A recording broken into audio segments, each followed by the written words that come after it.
اور قرآن پڑھنے والوں کو وہ جو درجات ملیں گے آپ حیران ہوں گے کس قدر اللہ تعالیٰ نے ان کے لیے درجے رکھے ہیں۔ نبی کائنات صلی اللہ علیہ وسلم فرماتے ہیں اقرأوا القرآن، قرآن پڑھو، فإنه يأتي يوم القيامة شفيعا لأصحابه، یہ خود قرآن پاک جو اللہ کا کلام ہے، اللہ کی صفت ہے، یہ کلام پاک قیامت کے دن آ کر قرآن پڑھنے والوں کی شفاعت کرے گا، آپ کی شفاعت کرے گا، جو بھی قرآن پڑھتا ہے اس کی شفاعت کرے گا۔ اللہ کے پاس آ کے کہے اللہ یہ قرآن پڑھتا تھا، یہ رات کو جاگتا تھا قرآن کی وجہ سے،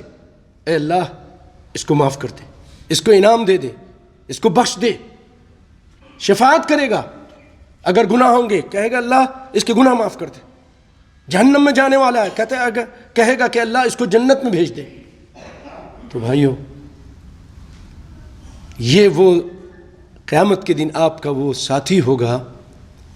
جو آپ کی مدد کرے گا،